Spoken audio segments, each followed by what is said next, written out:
Welcome everybody to the South African TA Association last webinar for 2019.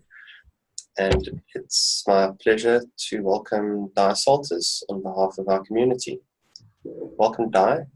We're looking forward to your webinar on autonomy and homonomy. Thank you. Yeah. A little bit of information about Di. Di's played a fundamental role in the founding of the South African TA Association alongside Sharon. It's also a pleasure to have you here, Sharon. And Di is past president of the ITAA. Yeah, you've come from quite an interesting background, first as a teacher and now working as a psychotherapist. Di, is there anything else that you would like people to know about you? Well, in between being a teacher, I was also a community worker, trained and worked as a community worker, and then I also spent quite a bit of time in politics, one way and another, being a local government councillor. So quite interesting journeys that I've been engaged in, and so I'm always finding myself in a sort of space between the personal and the social, and the personal and the political. Some of that will emerge today in why I'm wanting to do this webinar. Thank you, Di. Okay, so first of all, Alex has already spoken with you about the recordings, and I likewise want to remind people to share only what they want to share. Some of this may touch on personal stuff for you, although that's not the focus, but it may surface. And so to take care of yourself in the space, and afterwards if you need to follow anything up. And we'll just welcome Kulshum. Hi, Diane. Hello there. Good to see you. Welcome. Yeah. The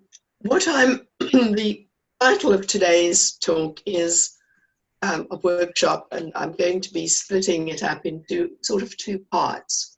So it will be about autonomy and homonomy,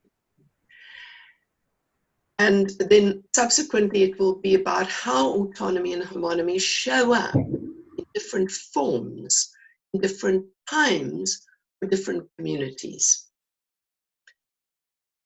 There's quite a lot to pack in, so I'm not proposing to have a substantial break, just a small pause round about 11.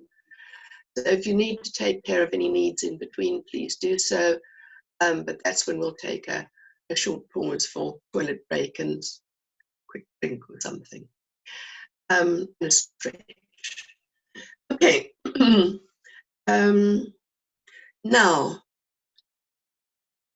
autonomy, I don't really think I need to introduce to anybody, because in PA we've been brought up, breastfed on autonomy, one might say. And anybody care to give me a definition of autonomy according to Byrne?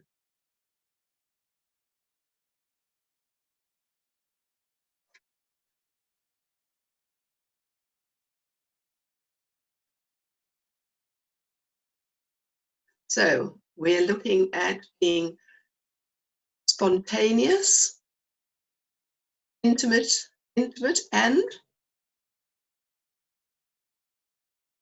Karen, help me out. Awareness. Aware, currently aware, here and now, spontaneous and intimate. That's the official definition, handed out at every 101. And is really stated to be one of the goals of how we work with clients, one of our stated goals. And homonomy. So how many people are familiar with the term, or how many Googled it before today?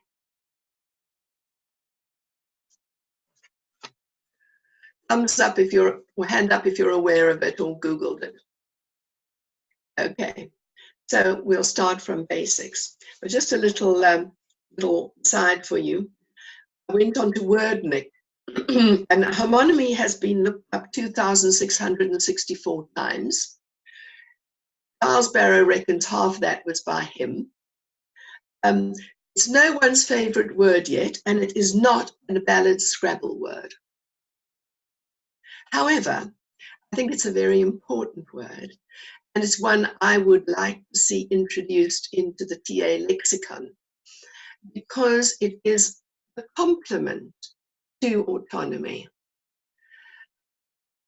Autonomy is separation, individuation, self-actualization, very popular concept amongst many disciplines in the time of 60s and 70s, going into the 80s. Homonymy is about belonging, which is equally important, but somehow doesn't get quite the same level of emphasis. Certainly in early TA, although the radical psychiatry people had far more emphasis on social context and community and group work. But in many ways, it's been neglected. So what brought me to it? What brought me to it and who brought me to it was blank on his name. Gosh, I am hopeless. Names Keith Tudor. In 2006, I was invited to do the keynote at the ITA conference in Exeter, and Keith Tudor had formulated the theme for the conference, which was homonymy, belonging and separateness. And that was where I first came across the term and got very excited and looked up who and what it was. And it's a concept developed by a Hungarian psychologist in the 1940s, actually, quite a long time ago. And his name was Andras Angel, spelled Angel, but pronounced Angel. I will give you a list of references, which I will send to Alex, and he can send out to all of you at the end of this. And Andras Angel talks about the, he calls it tendency in humans, and in fact all living things, not just humans, a tendency in nature towards separateness and belonging or merging. So all the time there's, in a way, there's a tension between the two. And our emphasis in TA has been very strongly on one side. And I was finding that a little bit frustrating working in South Africa when I came back here in 95, 93, working with lots of people and in community contexts mainly at that time and political contexts where there were much more traditional societies, much more like India, where I feel very at home, where there's a much greater emphasis on the importance of the family, the community, connection with God and nature. There's just a very strong connection in more traditional societies. And I was finding a lack in TA in those terms. So I began to get very interested in Angel. So, questions so far before I go on to a little bit more detail?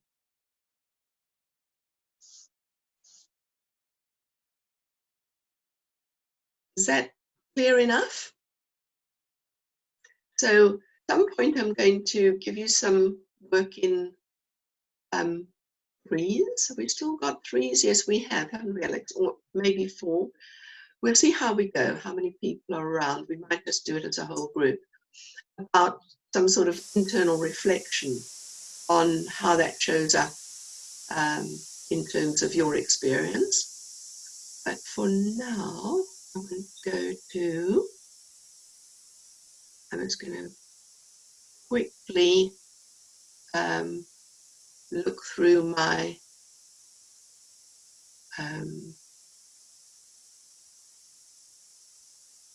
my PowerPoints and see what I need to share with you. Okay. Can you see that or not yet? We can't see it yet. You can't see it yet. It means I need to go out of this and back into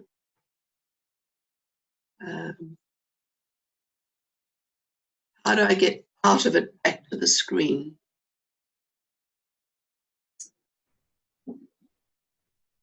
That one. And go to that. Right.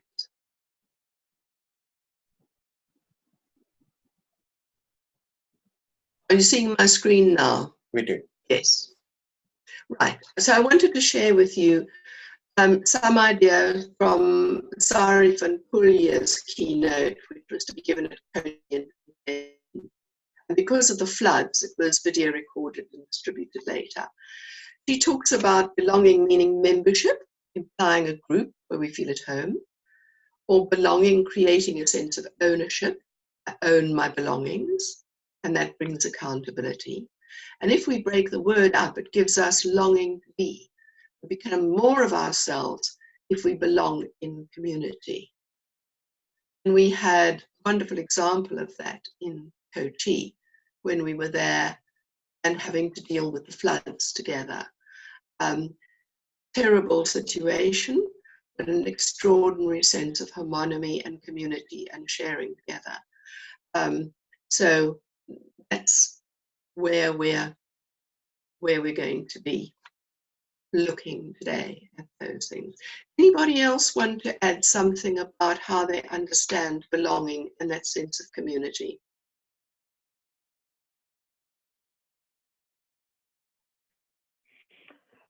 The piece I've been thinking of, Di, and writing about for an article is the sense of, I think for some people, homonomy seems to be, there's less of oneself showing up, and it almost verges on symbiosis.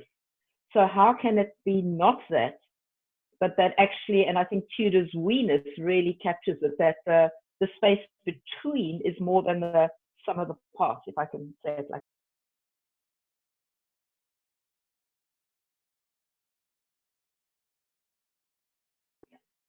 Di, you muted. I'm trying to unmute myself in the wrong place, sorry. Yeah, beautifully put. And I think that is the tension we hold. And also the more than. And sometimes we have to do something different. So we're going to be exploring these ideas. And thank you for going in taking us in such a nice direction. Hold those thoughts, all of you, as we explore further. Anybody else want to add something? One of the, it's Rosemary.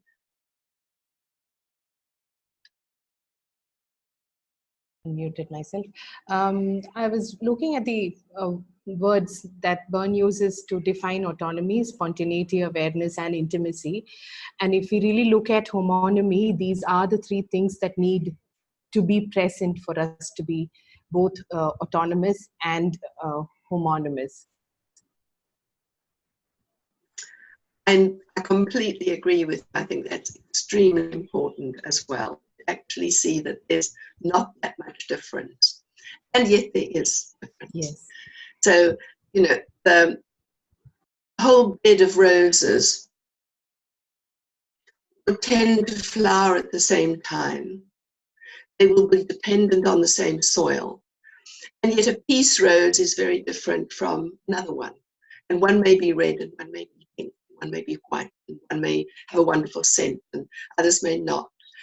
And so there is the sense of difference and separateness, and the belongingness. So how we hold that and how we express it, I think, is really fascinating. And I agree with you, it's not that far apart. Okay, so polarity, that's why I've called it autonomy and homonomy, rather than autonomy or homonomy, because I think we polarize perhaps too much. Okay, next share.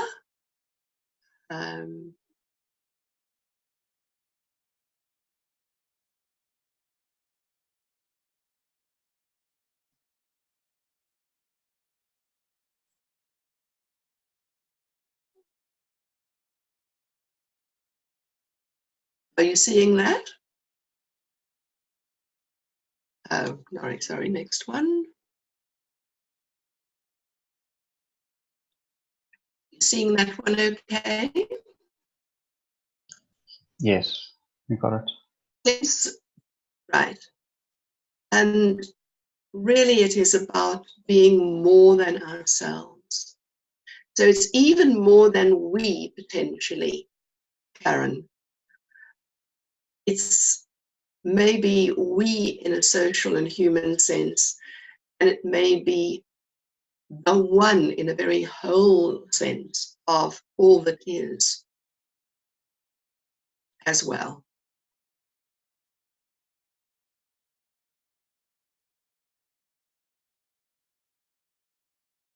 This brings us to a South African term which most will be familiar with, and the it's equals a phrase that goes umuntu ngumuntu ngabantu.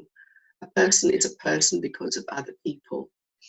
And there are similar words in other African languages which mean even more than a person is a person because of other people, but actually mean we are all one of the whole, a wider whole even than people. And I'm sure that there are many cultures that have, I know in India there certainly is, many cultures that have that wider definition.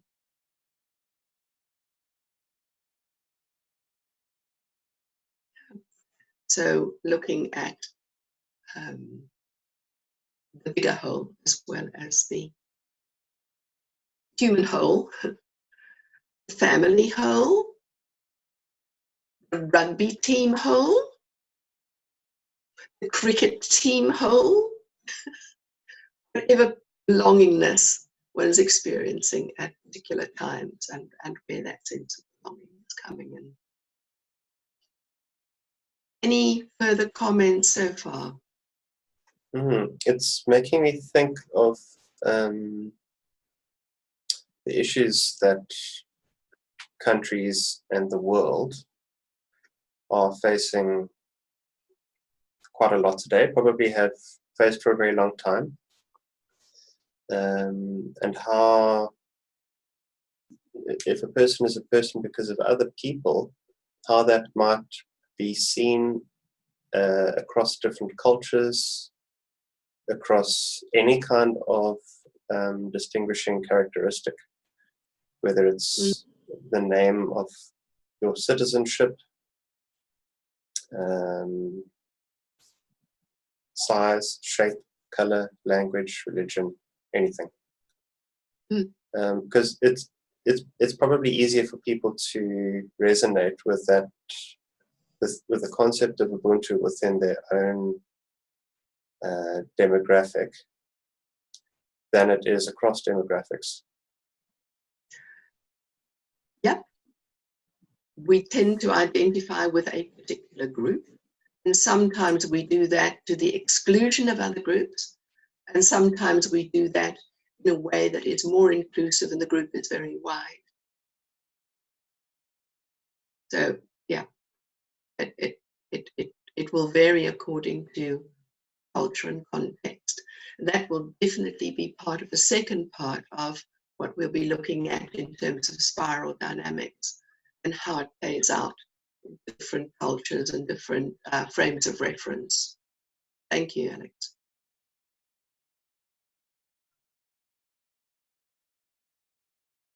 More thoughts? I maybe to build on a bit on what Alex had started with, the sense of being able to identify the sort of subgroups that we might be included in, and how do we then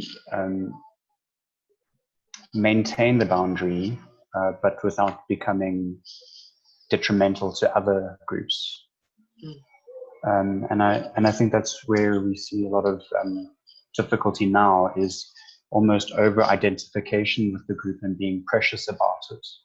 And then when there's any chance of maybe two groups overlapping a bit or coming into the same kind of space, there's a threat. And so I'm curious about how to bring that kind of awareness and deal with that better, for the lack of a better word. Yeah, thank you for that. I think that's an important thing also to hold during our workshop today, and for us to come back to at various points. And some of what we share along the way may illuminate that a little and help the thinking and feeling along on that. So let's keep going. Okay, so just going back to my sharing again.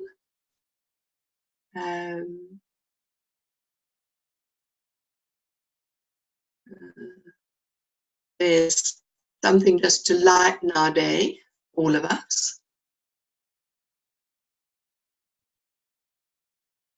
The next one is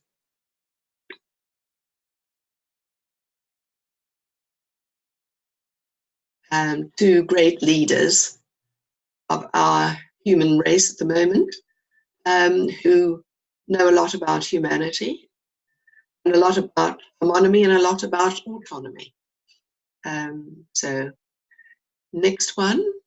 Now, so an exercise now, and I need your help here, Alex, to invite people to go into groups. But first of all, before you go into groups, we're going to have 4 reflections. So the first reflection, each little reflection you will do personally, with a few minutes to reflect on it and write down something. And then at the end, we'll go into groups and you will share some of your reflections. And it's about how do we maintain that balance between the we and the I, and how does it affect us? So the first one is to reflect on any situation where you've had a strong sense of not belonging. Perhaps you'd been ostracized for some reason. Perhaps you'd moved nations or continents.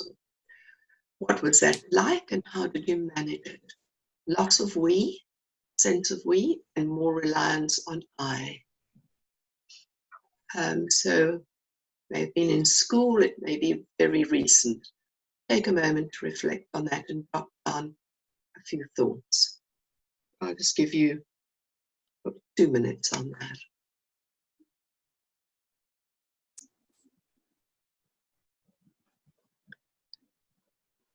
So this is a situation where you're faced with a choice to remain belonging to a group and having their goodwill and cohesion, or to take your own course, either on a matter of principle integrity or for your own needs of self-determination expression.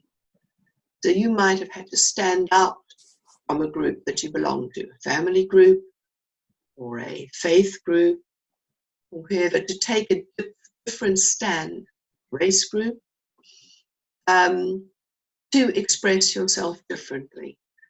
How was that assertion of I with the possible loss of a sense of we?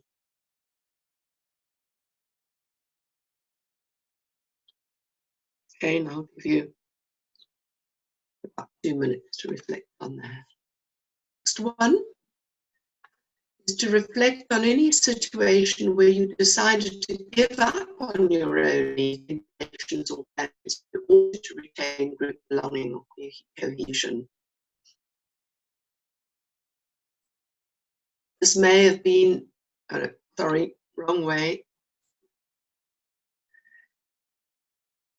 So what factors were involved in your choice, where you decided to surrender to the we with a sense of loss of I? And you really had to give up something in order to retain group belonging or cohesion.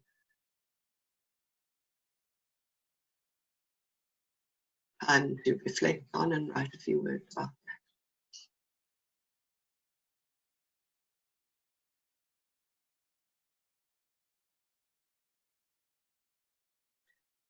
Is to reflect on any situation where you experienced a particularly strong sense of group cohesion or belonging that also felt like a fulfillment of yourself. So this may have been in celebration or in crisis. Or you talked about the coachee experience. We've talked about the rugby. So what was that like? Embracing we in a way that also felt like fulfillment of I.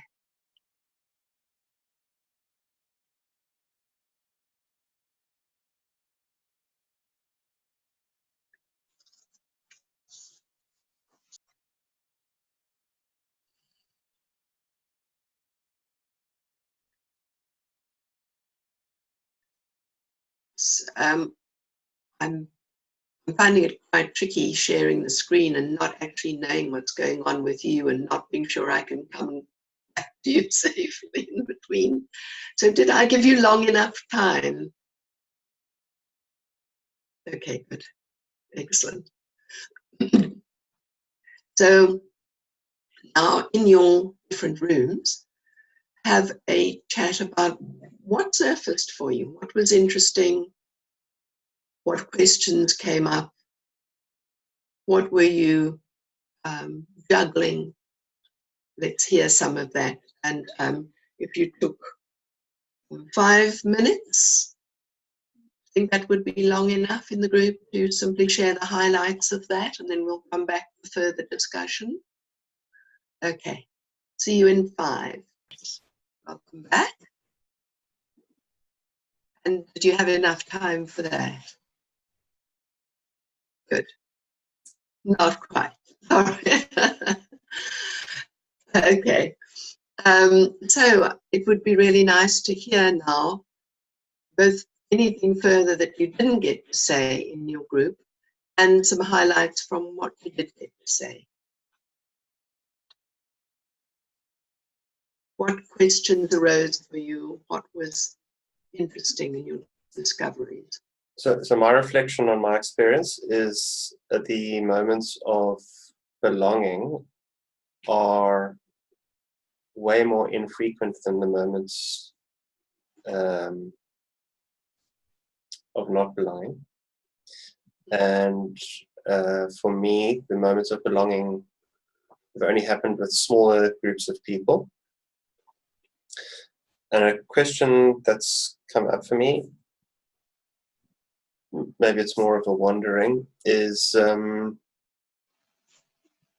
about groups, smaller groups within a larger group who experience we-ness.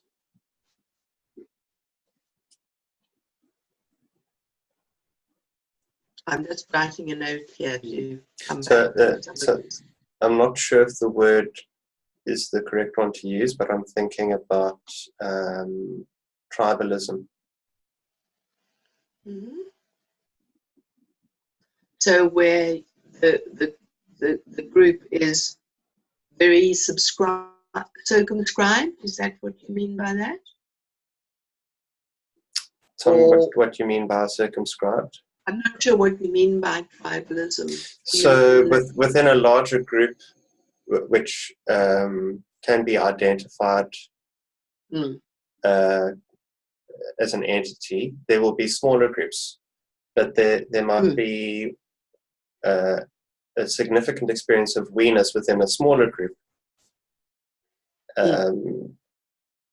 So And less we-ness with the whole. say again. And less we-ness with the larger group. And less we-ness with the larger group. Yeah. Yeah. Like a political party would be an example of that. Yeah.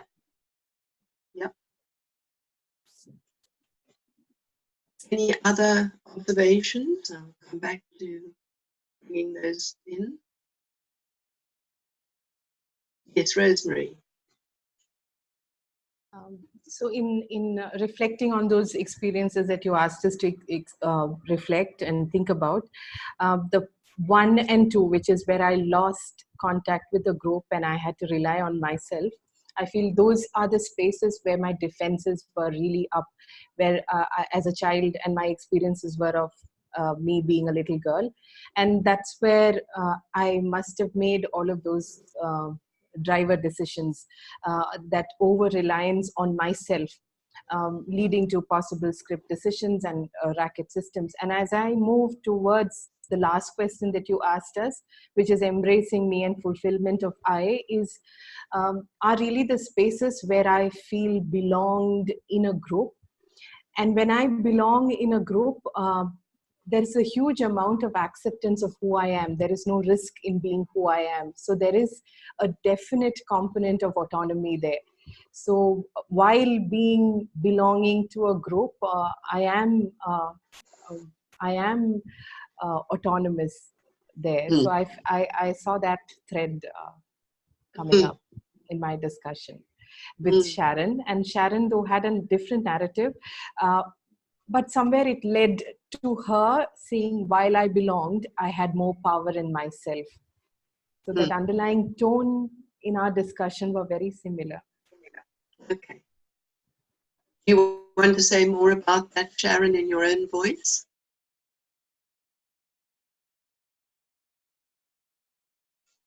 Sorry, I didn't hear that, Diane. What was that question? I said, do you want to say more about that in your own voice? Not really. I think that Rosemary's expressed it very well. She's got a huge ability to synthesize things and make them very accurate. Great. Any other? Karen? I realized it was very quick and easy for me to identify the first situation, a sense of not belonging, and the fourth one. But for me, the second and the third almost were difficult to tease out, because I can think of a situation where I've almost held both together in tension, as it were. It's a both and.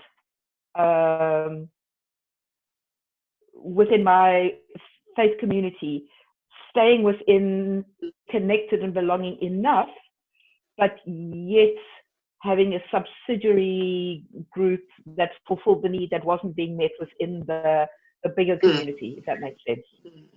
So it was a bit of a both and. So it was a tension, but nevertheless experienced as a tension.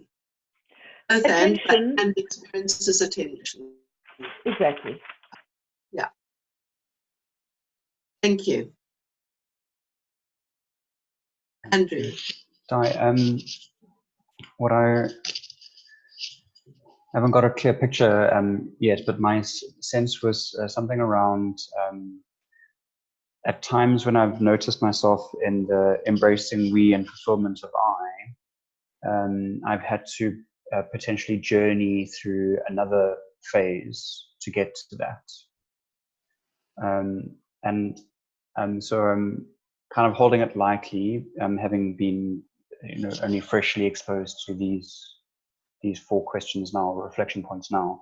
But there was almost a sense of when I was able to give myself the permission to assert myself, it then positively impacted the environment and then enabled, at least in one experience, for an embracing of we-ness and then eventually turning into a fulfillment of I as well. Very nice. So I was wondering about that journey. So a kind of developmental journey where we impacts on you and you then impact on the we. Yeah, very much so. So a self-assertion that in itself the we as well as changing you, or at least changes your experience of the we. Yeah. So that there's almost a developmental progression. Yeah. And I suppose my maybe my angst is when I see the assertion of I next to loss of we, it seems like there's an overarching negativeness in that context. So that's what I'm wondering about. Is there? It may need the search for another we. Yeah. I'm thinking, for instance, when I decided that I really had to stand out against apartheid and lost the support of the white community in which I lived, became a pariah, effectively, and lost the support, lost the protection of the state, and in fact became subject to state persecution. And those were definite losses of we. But then out of that grew another kind of we, of belonging to a different group of people who were actively engaged against the system. Yeah. So, but there was and can be, and some people, for instance, really are thrown out by their families if they won't conform to the family we, and pay a very high price for that. If the we is not able to tolerate enough difference. So that is, and may have to find another we. Yeah. So so how I'm making sense of what you're saying there is that in that kind of example, and I can also think of a similar example in my own right, that when I assert my I, I'm probably connecting with my deeper sense of my ethics and my values, and then that we that you're part of, then decide you could positively impact that we, and they could update their values and ethics as well to align. But if there's no change, then it's this is no longer my we, and deciding to change. So that's actually, it might be tough, but it's not that overarching negative that I mentioned earlier. Yeah. Thanks for that. And so I think that there are sometimes real tensions between whatever our cultural we is, whether it's family or wider society, and our own principles or our own personal needs. Like somebody may refuse a arranged marriage, and that may be extremely difficult within the family context to do that and still stay supported and belonging to the family, depending on the family. Or it may result in a transformation of the family. Yeah. And can I? Yeah, Kirsty. Sure. For me, I'm seeing quite a clear distinction between groups that I consciously choose to be a part of and groups that I'm automatically a part of. So, and within that, the ones where I fulfill my I and embrace the we are the ones I consciously choose to be a part of. It feels like the biggest thing with that, the biggest contribution to that is an absence of judgment, absence of judgment, and having a common intention. Because I'm looking at the examples I've written down, and it's like there's a common cause, there's a common intention, and we all choose to be part of that, even though we show up differently as ourselves. And there's no judgment for how people are showing up, as long as they are showing up for that common intention. So that feels very good to me. Whereas the groups I didn't choose to be a part of, but I have naturally fallen into or were born into, or that type of thing, it feels like the breakdown for me, the word that just keeps going around my head is that judgment word, where either I'm feeling judged by the we, or I am judging myself with my I. Mm. And there's no common intention. It's like, well, we're here, but what are we doing here? Mm. Yeah. So it feels like I need to be moving towards something without judgment. Yeah. Interesting. These are very, you've brought up new and wonderful stuff. And it's made me think, for the first time, I've never really thought this before. It's made me think that there's also something potentially in how we handle sex and belonging, about whether we fear abandonment or engulfment at a deeply psychological level. And that I haven't actually thought of that before. But it seems to me that it may be relevant to how much aloneness from the weak we can stand if we have to, and how much togetherness the we can stand when it's offered. That's interesting. And I hadn't really thought of that dimension before. So every time I work with this material, I find new and interesting things that people are surfacing in it. Thank you very much for all your sharing. And in the next part, we're going to do what I really seldom do with people, is take a very fast romp through the spiral dynamics, because it's actually quite a complex theory. But I want to give you a flavor of it so that you can have a sense of how both autonomy and homonomy may show up differently in different groups and at different times, and what that means for us. So should we take a 3-minute pause for a stretch, or do you feel ready to carry on and just take care of your needs as you see fit? What do you want to do? I'd like a 1-minute break. Let's make it a 2-minute. I'd like you to follow up with some subsequent reading. But I find it's the only way that I can make good sense of how and why autonomy and homonomy show up in such different forms and different perspectives and layers, from tribalism to globalism to immersion with the whole, at different stages of both our personal development, but particularly social development. And this came out of my need to, again, find ways of bringing a Western, very individualistic, on the whole, psychotherapy frame to more traditional communities for whom it didn't have the same kind of meaning and yet could be useful. So spiral dynamics was developed, I'm just starting, Shara, so you haven't missed anything. Oh, close this one.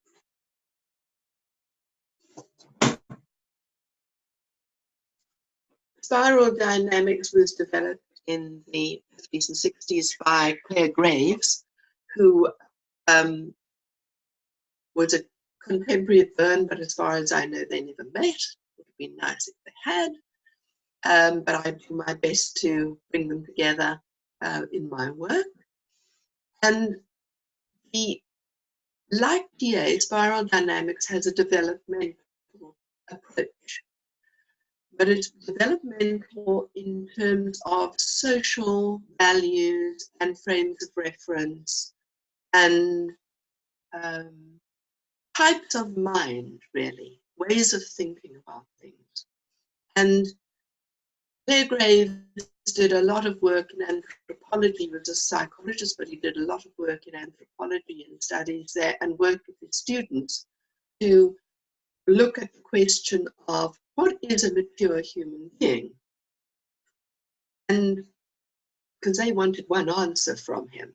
And he said, there isn't one answer. This is a journey, it's a developmental process, both personally and socially, about how we understand what a mature human being is and how we think about the world. And so the basic theory looks at human history in terms of at various stages in human history, all societies, just as all humans go through very set stages of development, personal development, human societies go through particular set stages of development over time, and one leads to the other, with the culture and the frame of reference impacting on the environment impacting on it, and the two changing each other, rather, as we talk about in terms of the autonomy and homonomy, the impact of the individual on the environment and vice versa, same kind of pattern socially in terms of spiral dynamics. So let me just start off. I thought I had this already. There we are. Can you all see that? Yep, good. Yes. So human nature emerges along a developmental path.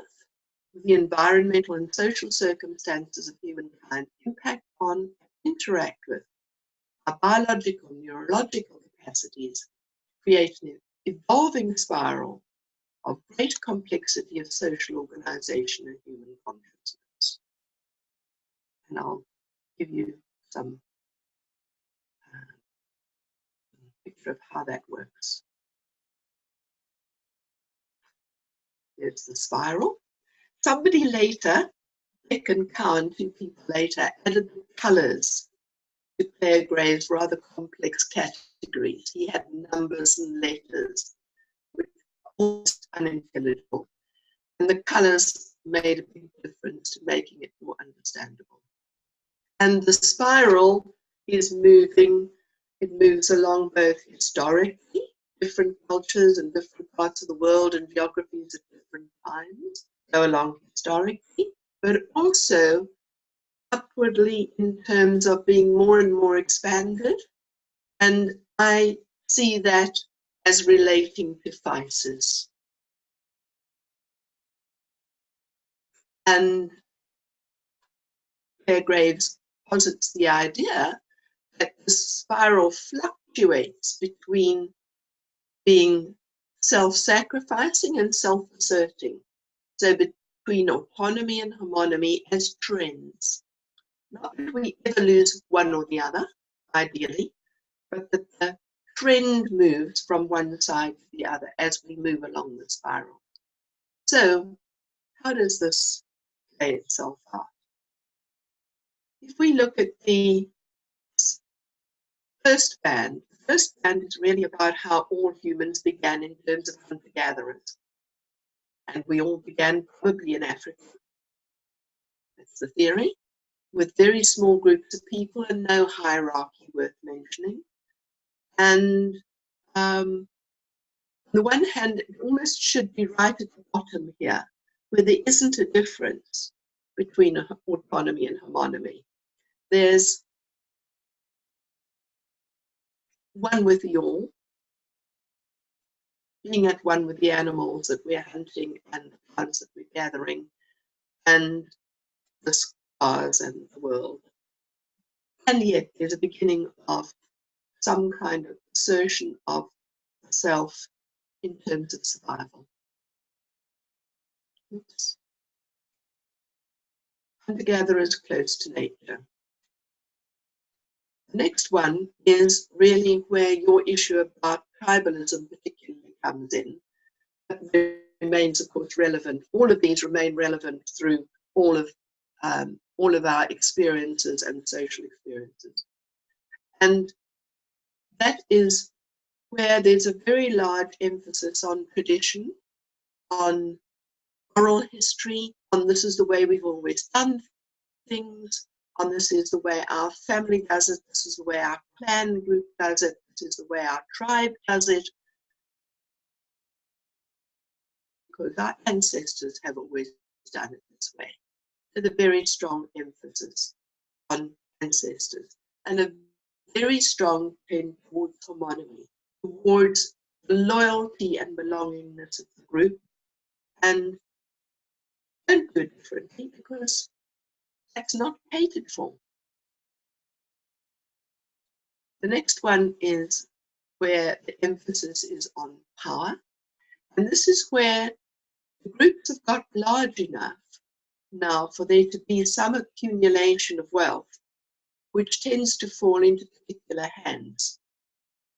By and large, in our early history, male and warrior traditions, who are expansive and maybe going out and claiming land, conquering. And there's a strong emphasis on empires, heroes, and conquests. All the old Greek myths and legends are about heroes. A lot of the Mahabharata is about heroes and conquest and fights and all of that. And there's a strong emphasis on autonomy in the sense of either I'm a leader or I can assert myself in the wake of a very strong leader. So there's a strong emphasis on my leader and therefore I have power and my group has power. Next one is blue, and that has a very strong emphasis on authority. Power does authority by might is right. Here we have a different level of authority, and this is really about church, state, the king, whoever lays down the authority with clear rules, often a book that is subscribed to, like the Quran or the Bible, the Old Testament, or some other form of written tradition, and where there is very often one true God, or possibly a key group of gods. And at the beginning of centralized states, hierarchy, law and order start to become very important in social structures and frames of reference. I'll say a bit more about that when I've gone through the whole thing. The next phase is where there's a strong emphasis on rationality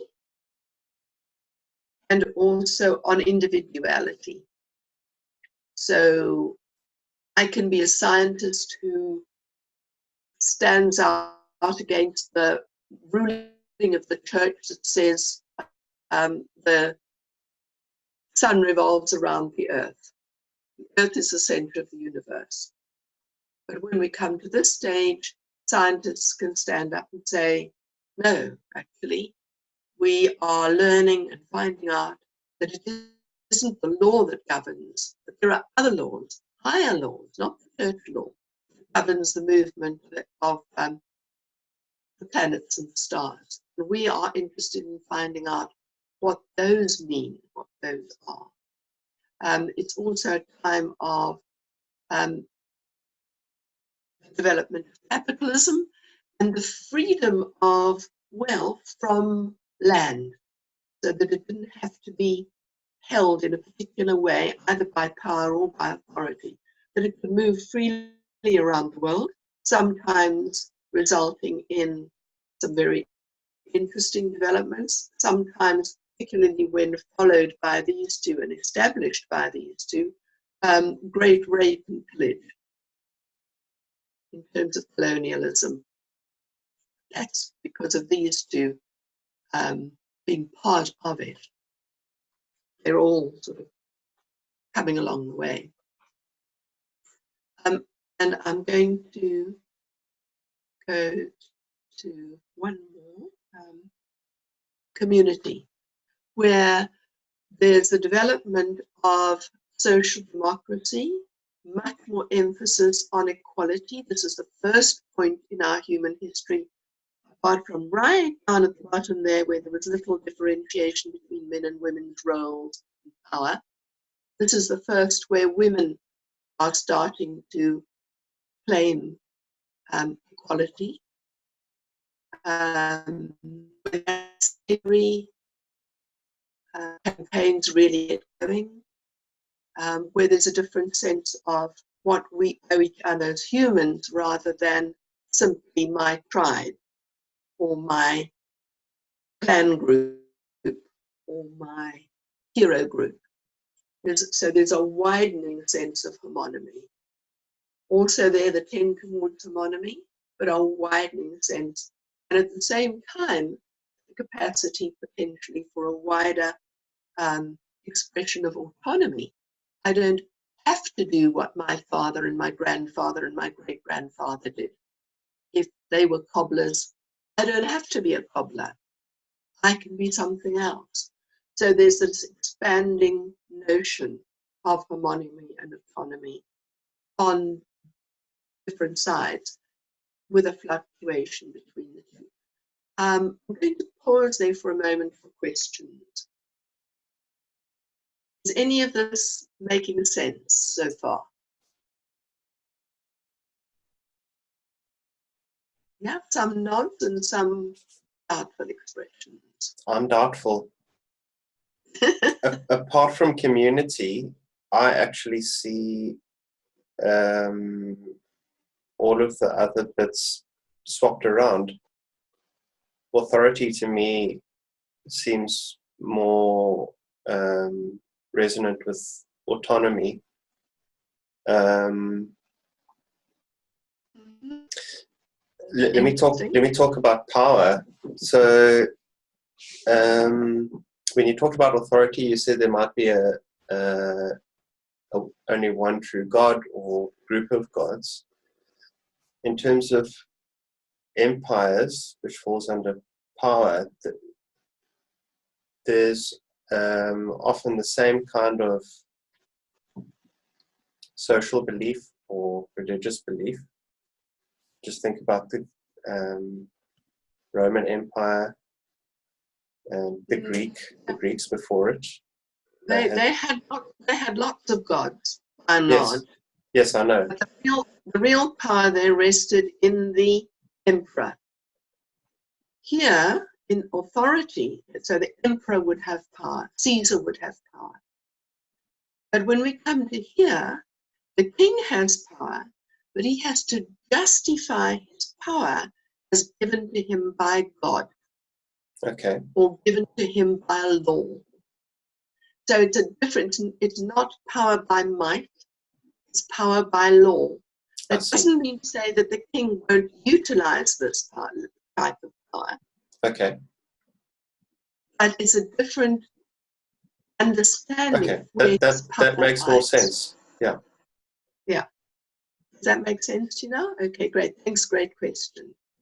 Any other questions for clarity or getting a little bit, I'd say this is a lot of stuff to romp through in a relatively short space of time.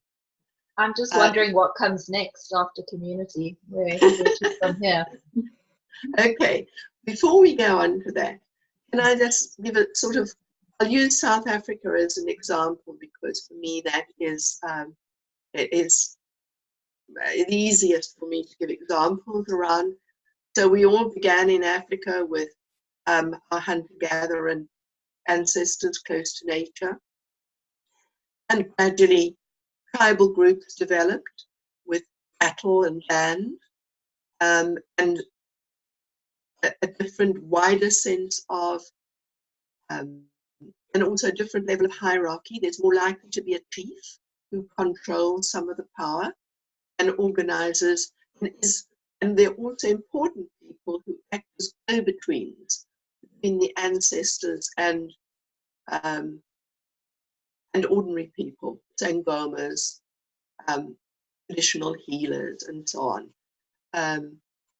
And that's there.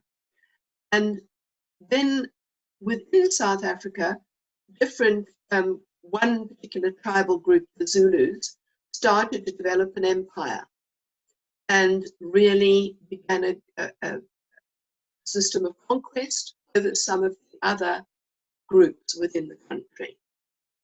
same time, for better or worse, another very powerful empire-building set of nations in Europe, Holland and Britain, who were at a different space on the spiral, but nevertheless brought in their red, and it's not sort of, seems to be no real surprise that the British soldiers wore red coats. And they were closely accompanied by missionaries and priests, many of whom insisted on blue dresses for all the women who became converted, and had blue robes for their bishops and whatever. Well, often blue robes. And certainly the royal robes are often blue.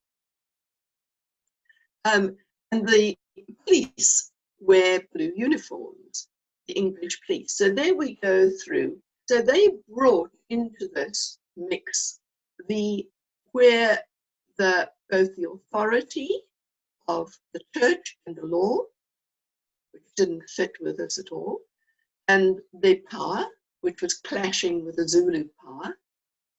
And also, not only here is it about science and so on, it's also about competition and enterprise. And so they brought with them the Industrial Revolution and the guns and the steel that they had that could actually conquer what was happening here. And so there was this incredible clash of cultures, of frames of reference, and all that went with that. So we're now only in relatively recent times in South Africa trying to begin to build this and beyond. So I'll move on, if I may, to your next question, Kirsty, which is what comes next is integration and universality. Integration is partnership structures, freedom and responsibility, and universality, whole earth networks and interdependence. Now, this little dotted line here is quite important because this dotted line signifies a second tier that Graves identified. So people in this first tier of development can't see the value of the other tiers, the other spaces on the planet, if you like. So when the missionaries came into South Africa, bringing with them some very useful things, education about written word, which people didn't have a written form of local languages here, so potentially that was useful to them and they made use of it. They also brought with them attitudes and prejudices that basically saw no value in this group at all here. They described people as savages because of their beliefs, as depraved because they danced, and so on, all kinds of things of that kind, and didn't see the value. Equally, people here can't see the value of trying something new, going out and really exploring, because they want to stay safe here, unless they have to move out because of land issues. So there's very little capacity to see value in the others. It's a bit like a 10-year-old turning around and looking at a 5-year-old in terms of stages of development and saying, oh, that's just so babyish, when actually it was their own stage of development and a very important and valuable stage, which they now want to distance them from as quickly as possible. And some people that I know, the Black people who joined this group, were very disparaging of their former selves and their family who might have remained in this camp here with loyalty to kin and ancestors and traditional forms of worship. So this state, however, There's a different awareness of the value of all and an integration of all so that we can claim our bond with our tribal groups, as well as our longing to be part of whole earth networks, as well as our wider community, as well as our competitive role in business or sport, and so on. So that there's a different level of awareness of being able to integrate. And just as an aside, one of the reasons I think that the millennials get a hard press is because many of them are moving into this phase, and they're very self-asserting, and we tend to see them as selfish,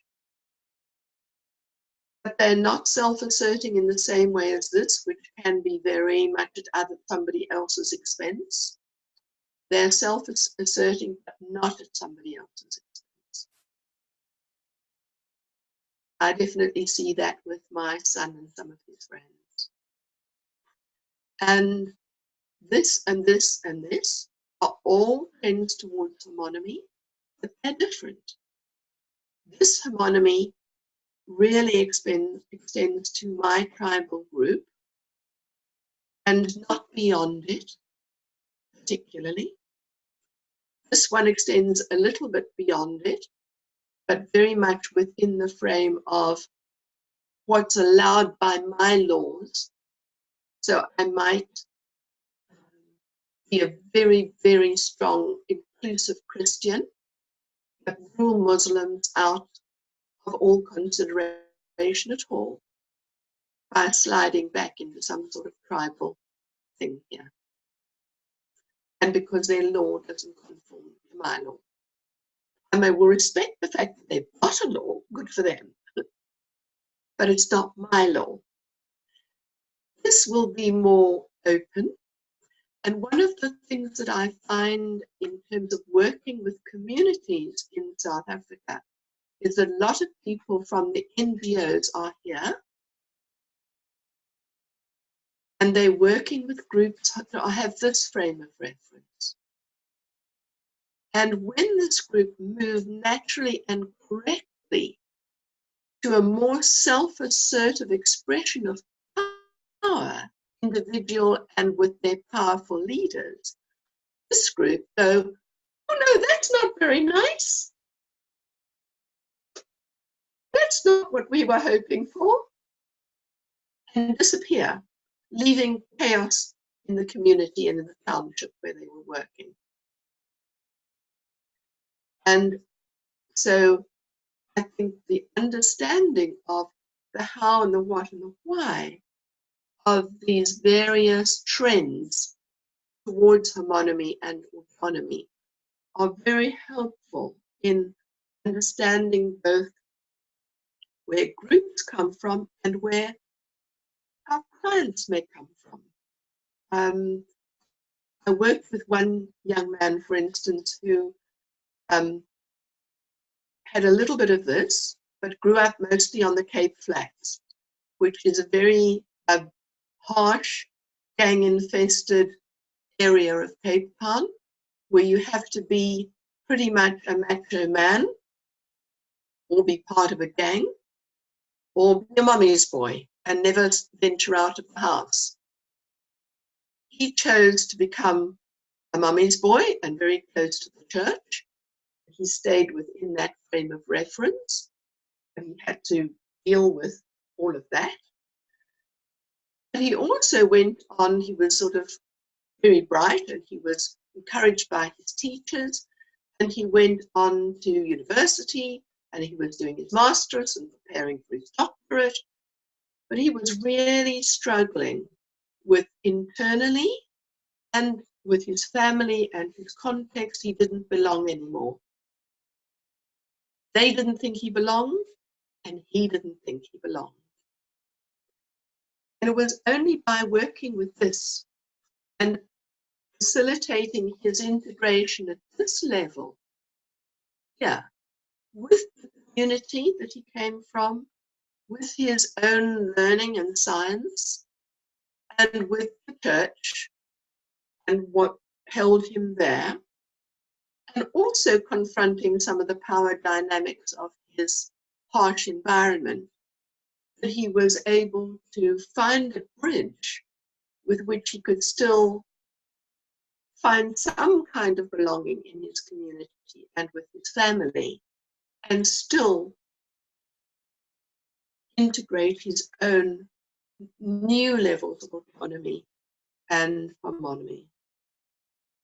So it's a lot at once, questions and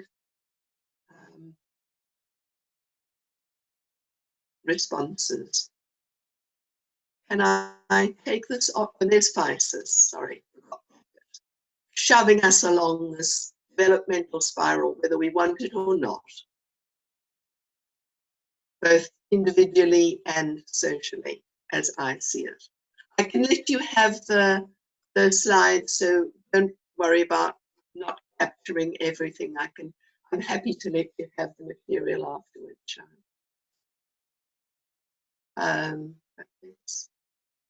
okay, so I'm just going to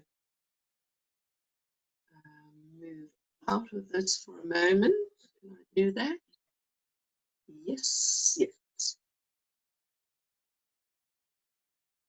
I'm really fascinated by your description of NGOs coming from the green space, working with people in the purple and getting fed up when they move to red, because I never conceptualized it like that. And the sense of, if NGOs were in second tier thinking, that would be the ideal, wouldn't it?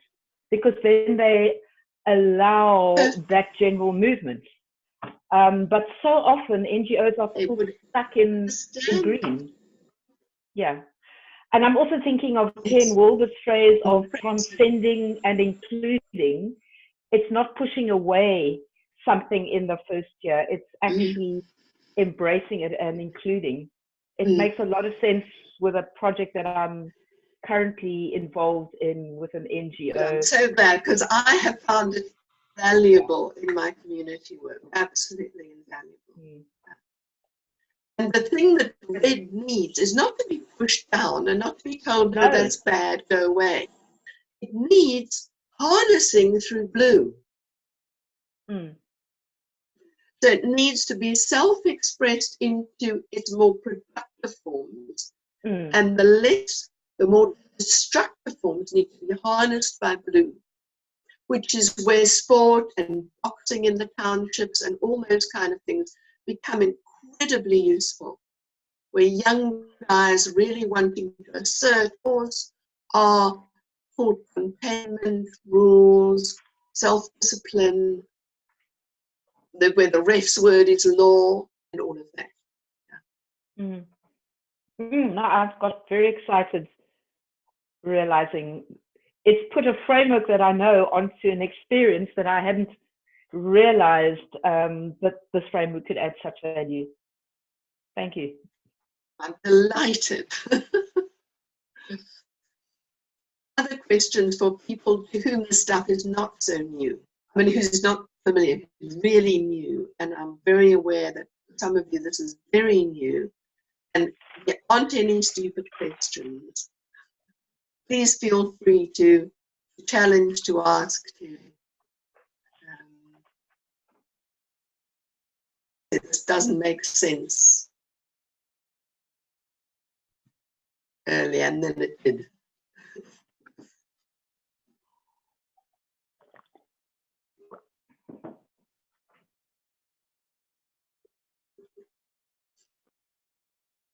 Yes, Andrew. Hi, thank you for putting this into a nutshell. It was interesting. So I haven't experienced much of spiral dynamics, but I had started listening to an audiobook about it, and I was interested that the author there was being quite particular to frame it in that they didn't want to say that each level was necessarily better than the one before, and that you can self-actualize, to use Maslow's words, at each level. But it was interesting because hearing you explain this, I thought, hang on, the way you were holding it doesn't sound like there's really a need to defend moving up and down them. So it felt really great to hear that. And so then I'm curious now to go back to that author and figure out what on earth was he actually going on about, to be so specific about defending them. I'm not sure what your thoughts are on that. Yeah, I'm familiar with that attitude, and it comes from the reaction of many people who are in the green band saying, this is hierarchical, I don't like hierarchies. And it is hierarchical. Just like many organisms are. The cell is contained, the atom is contained within the cell within the molecule, they're expanding hierarchies of learning and expansion of being. They're not better or worse. You can't have the molecule without the atom. They're all dependent and interdependent, but some are more expanded than others, more complex forms than others. And it's really simply about that expansion. If I was living on the Cape Flats, all my greenness in the world would be absolutely bugger all news to me. You'll have to edit that out, Alex. It was because I'd have to move into whatever red I can find in myself to know how to take care of myself and where to place myself in the power hierarchies there.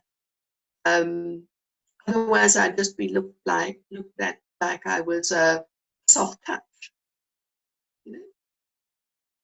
When I worked with young kids who were in and out of trouble all the time and in courts and going to reform schools and things like that, if I was all sort of greeny, nicey-wicey with them, they couldn't relate to it.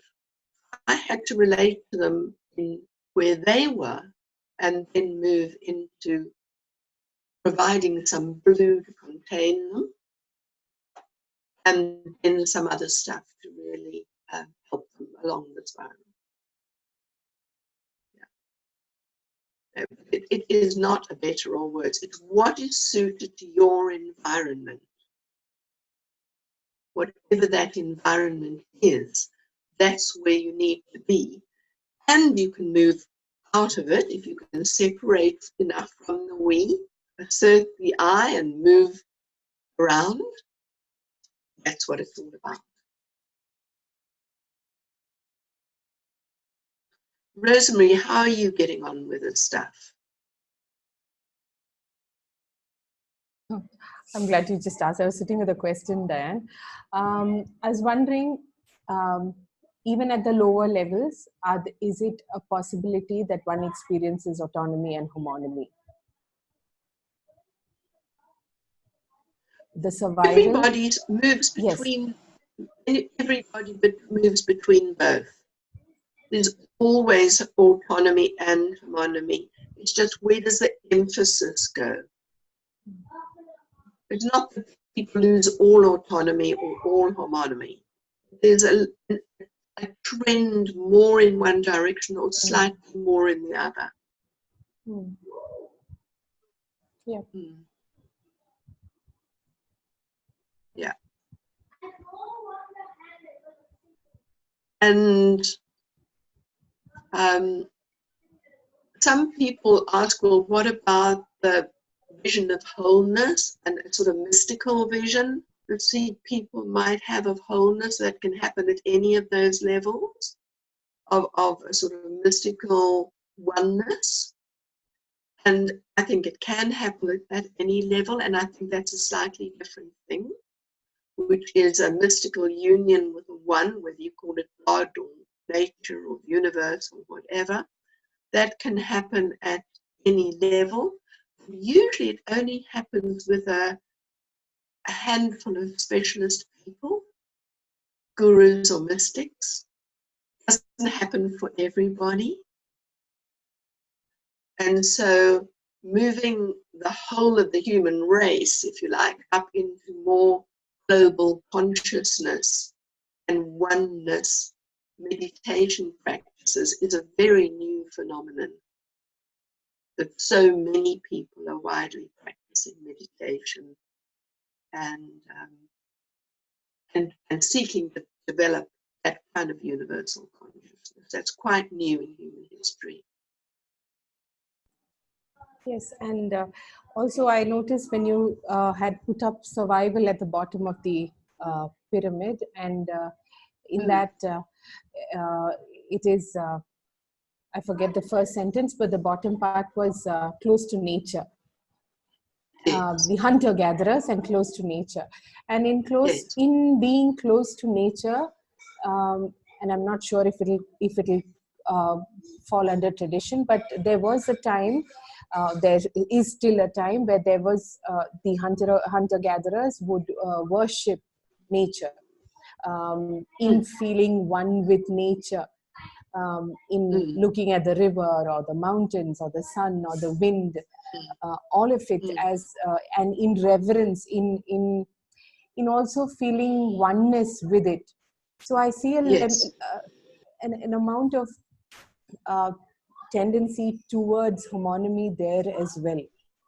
Where I know, as I said, that survival thing almost, I think, ought to sit at the base, the very base, where autonomy and homonomy are completely united.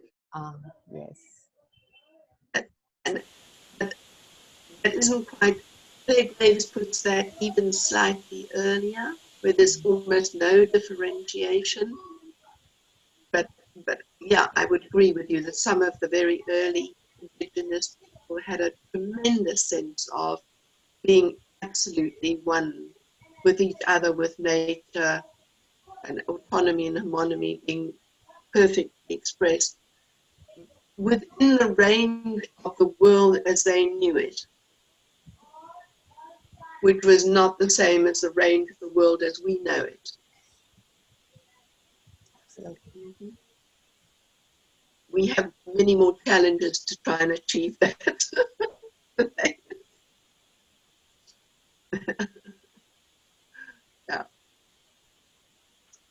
Yeah, but I'm constantly thinking and re-engaging and rethinking and reworking this material because it's so full of different ways of understanding it and working with it. It's very rich and very compatible with TA in my view because of its developmental approach and because of its I'm okay, you're okay approach to all the stages of human development. And you don't need to apologize for the fact that this is developmental in my view. Right, so one more little thing I want to share with you and then we'll close, and very briefly.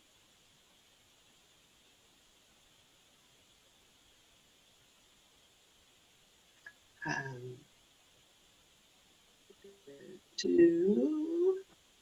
I going here? I'm going to go on to this. I'm skipping out some stuff, but I find this stuff from an Australian John Cook very useful. And these are expressions of autonomy or homonomy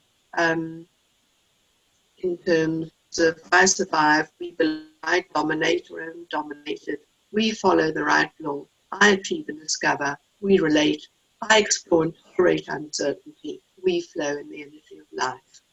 And my thesis is that if our human race, our human species is going to survive at all in our current existential climate. We need as many as possible to find the space.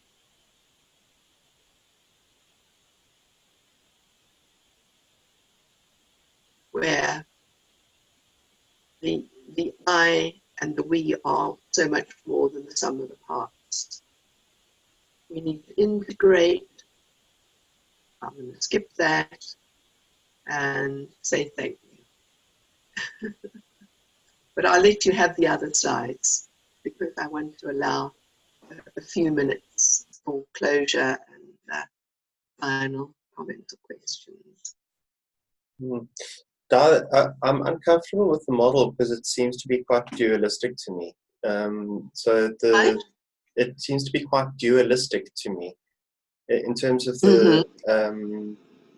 So, for instance, the mottos held within autonomy and homonomy, and I think a good example would be one of the last slides you shared, where it said, "I need to survive." I think that's. This says I survive. Or I survive. Okay, well, yeah. I survive. I think that's dualistic because often, and I think in your other slide with the quote by David Attenborough, the survival is really dependent on we-ness. So I don't think survival can sustainably happen if it's only I. I think what makes it sustainable is if it's we, if communities buy into survival, and that's where I struggled with the placement of the colors and the things like power and authority just on one side. That led me to thinking about different models of ego states as a kind of a metaphor of sometimes we have the parent, adult, and child as distinct ego states, but for instance, in the model of integrating adults, they're all there, but they're seen in a different form, where they are not necessarily separate. They exist, but they exist simultaneously. And I'm wondering if maybe I'm seeing the spiral dynamics model as dualistic when it's not intended to be, or if it is in fact how it's supposed to be presented. I wouldn't say it's dualistic, and maybe that my diagrams don't help. What I would say is that it's just as with the ego states, they're all there, but one might be in the executive. Yes. Doesn't mean that they aren't, the others aren't there. Yeah. So I would see this as similar, that they're all there, but one may be in the executive at a particular point in time. That's helpful. And therefore, that's what one would be looking at. Not that the others are not there. That's how I see it anyway. So that would also resonate with what you were saying earlier about the executive role on the spiral dynamics model would be dependent on the environment. Yes. And well, as he looks at their evolution through human history and human society, he very much sees the environment and the culture and human beings evolving together, impacting on each other. His model is actually like the DNA double helix, with them interacting on each other, and also now that they have evolved in the world, anybody anywhere in the world at any time can tap into them, wherever they are. They're more likely to tap into them if they're put into a social or environmental context that supports them tapping into it, or where it's useful for them to tap into it. Thank you. That helps.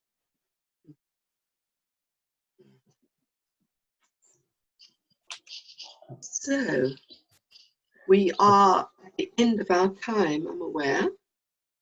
Yeah. But I'm happy to share the slides with you. And I'm also happy, and with those of you who have questions or would like more, to set up another little discussion group sometime if you'd like to. Not necessarily a full webinar, but an online discussion group if you'd like to go away and do some reading and then come back and say, hey, I really think this is a useless model now, and I'll tell you why. Or I really think that I'm beginning to understand more about it and I've got further questions, so whichever. Thanks, Di. If anyone would like to do that, feel free to send me an email within the next week or so, and then we can set that up. Cool. Di, so from my side as representing SATAA, I'd really like to extend our thanks for your time and your sharing your wisdom. It's been really wonderful to see you in action again, and sharing, bringing these new thinkings together with some really complicated and making it quite digestible and being present to hold that. And also, and for that generous offer at the end. So thank you very much for all of your time and effort. My pleasure. Thank you very much. And good to see you, and many thanks for you, Alex, and the SATAA group for organizing this. Kultum, I'm sorry we missed much of you. I hope you managed to get some, but if not, you will be able to watch the YouTube. I was listening to you throughout the call. It's just that I'm at work, which is why I had to go off the video. Okay. Well, I'm very glad you were able to listen. Was it useful to you to be able to listen? Yes, it was. Okay. Very interesting without the topic. graphics to be able to make sense of it. But you go and look at all of it and then let me know if you want further discussion. Sure. Okay. Many thanks, everybody. Thank you, Di. Thanks, everyone. Thank you, Diane. Thank you. Thank you.